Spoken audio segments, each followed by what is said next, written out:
Hey guys, Studio Unimusa here. Today I will be talking about art style.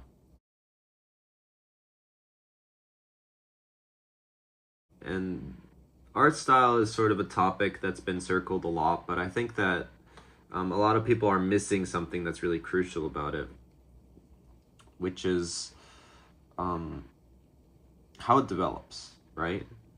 A lot of people look at TikTok and Instagram and look at like a certain art style that they want to emulate, right? Um, like, for example, a few years back, there was something called the jelly art style um, on TikTok and Instagram and all these other things that, these trendy art styles that people have been creating and sort of capitalizing on. And like, there's Pinterest stuff with other core, and I don't even know how to describe it, but there's like art styles become trends, and then those trends go out of trendiness, and the cycle continues. But I like to think about art style as a very personal thing, right? Which is something that's kind of disappearing. A lot of personality in art, and I'm not saying that to be rude. I'm just saying what I'm seeing. A lot of people are starting to emulate rather than actually grow and experiment with themselves and see what's good for them. They let the world decide what's good for them. And I'm not saying that that's a bad thing. You can live the way you want. I'm just saying that when you allow yourself to sort of emulate forever, emulation for a time is okay, right? That's how you grow as an artist. But there comes a time when you start to really focus on yourself if you want to create something personal, right? And not everybody does want to create something personal. That's also something I should throw out there. But one thing that I do realize is that the most personal art typically is the most unique. I think that Martin Scorsese says it perfectly. It's the most creative is the most personal, right? And I think that that sort of translates over to art as well, in any sort of field, right? I mean, technically, what Martin Scorsese is doing with films is art, right? But what we gotta understand is that when he means personal, he doesn't like, or when we're talking about personal, let's just take Scorsese out of the picture for a second. When we're talking about personal, it doesn't necessarily mean that, okay, I, if, like, when we're talking about the most creative, we're not talking about the fact that, oh, I really like Kishimoto's art style from Naruto, right? That might be really personal to you in in a sense, like that was something that you grew up as a child with, but it won't necessarily be unique if you copy it completely, because that is someone else's art style, right? Pretty obvious, but I have to point that out because a lot of people mistake that.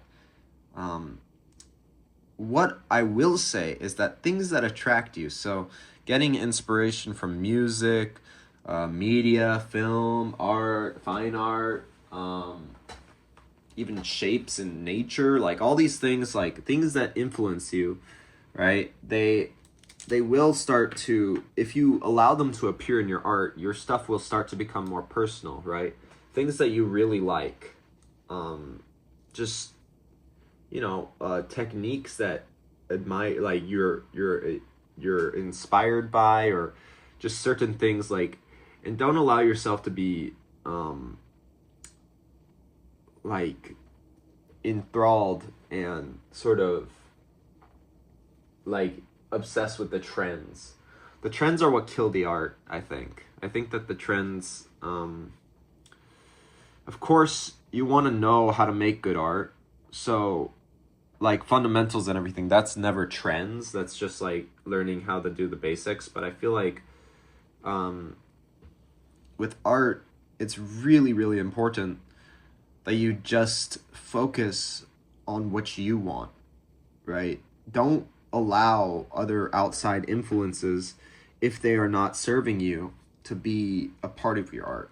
Don't, like, if someone says, oh, your character's eyes are not big enough and they don't look cute enough, right? If you think they look cute enough, don't like waver, right? This is your or if you don't even want them to be cute, but like industry pressure or societal pressure tells you that your art should look a certain way, that's when you start to falter. Because if you follow these voices, if you follow these things that people are telling you to do, when they are personal to you, if they say to you that you can't necessarily draw in a certain way or the way that you like, and then you compensate by trying to do a different art style, then this sort of thing happens where your art starts looking a whole lot less genuine. I can't be for sure when I say this. And in the first place, his visual language wasn't really his own, but I will say Nihei Tsutomu, or Tsutomu Nihei, which is the manga artist for Blame, or Blum, and other things like Biomega. I mean, I wouldn't say that his art style was necessarily unique. I mean, this is just my standard. This is just my opinions, because, I mean, it's very obvious to see that his visual language had come from Geiger. But I would say that the way he drew faces was kind of individualistic to his own worldview and personality. But I'm pretty sure that there was some sort of industry pressure for him to change, to become more popular and such. And in result, his art became a lot more generic. Like, his art became a lot more sterilized, it looks a lot more digital now. And by the time of Ningyo no Kuni, or Country of Dolls, or Opposims, whatever you want to call the work, his stuff was pretty sterilized. So, I mean, it's more unique than what's coming out right now, like, en masse, but it's still pretty sterilized compared to what he was doing in his Biomega days and Noise, even though most of the visual language and environments came from H.R. Giger, which is a whole nother topic. But I will say that creating a visual language that's really personal and how would I say this? Creating a visual language that's really personal and speaks to you on a level that is how you see the world, like nobody else. That's what you should be putting out there, right? This is like your most personal thing, and it's really scary for a lot of people. A lot of people try to say they're personal, but they're not putting themselves out there in a way that's completely ingenuine. They're genuine with themselves, and it takes work, because it's really hard to be genuine with yourselves. Everybody is losing individuality nowadays because the world is telling them what they should be or how they should conform, but that's not necessarily a good thing. What happened to everybody being unique and good the way they are? And the whole social media has been a great thing, but it's also been a horrible thing, because with the trends and everything, it's making everybody sterilized.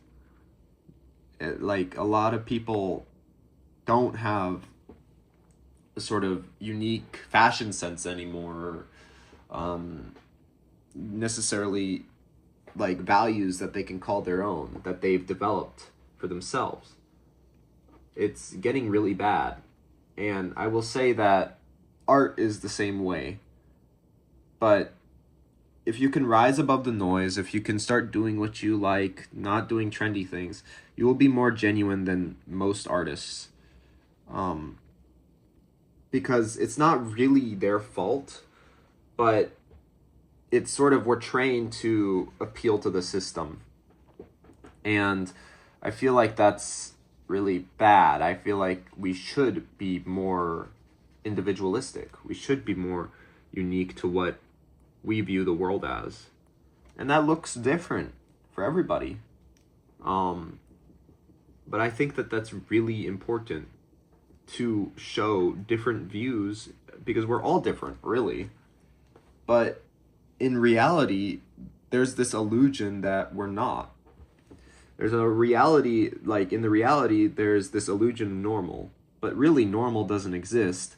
It's just an illusion created by societal pressure. So, anyway, the takeaway is that just really be yourself in your art and just anything else in life. Really, it's high cost because it's not rewarded, but where it is rewarded is where the people that care about you. And if you can find those people, then it's all worth it, really. Because being yourself is like freedom. It's like the most freeing feeling in the world. You can't replace that. It's really like flying. You ever dream when you're flying? It's like that. Anyway, with my own stuff, I don't really think that I'm to the level that I want to be yet either. Like right now I'm working on this manga called Geometric. The protagonist is sort of this cubist, sort of like cubism type character, where everyone else in his reality is sort of human and I guess normal, if you'll say.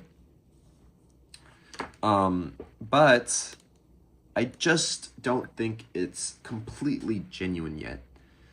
I definitely think I'm not I don't think I'm not satisfied. I am not satisfied. I'm definitely not satisfied with my work yet. Of course, fundamentally there's anatomy issues, but I will say that I'm happy working on manga. I have this opportunity that a lot of people don't have, and I'm really thankful for it. I'm not someone in a third world country that doesn't have access to paper and things like that, but I'm actually able to explore myself. A lot of people aren't. So, yeah. I just want to end on that note, but I will say that I'm actively trying to become more genuine every day. And I think that a lot of people would find that even if you don't choose to do it, it's definitely very, very eye-opening what you can find about yourself. And how that will reflect in your art is quite surprising as well. So have fun, guys. Just continue to draw. If you're not an artist, continue to explore, right? Same with artists, but, just explore who you are, right? I know it sounds kind of foo-foo, trying to find yourself and whatnot, but it actually, there's a reason why that's a trope. There's a reason why that's a cliche. It's because it's very effective at making you feel sound and settled in your life.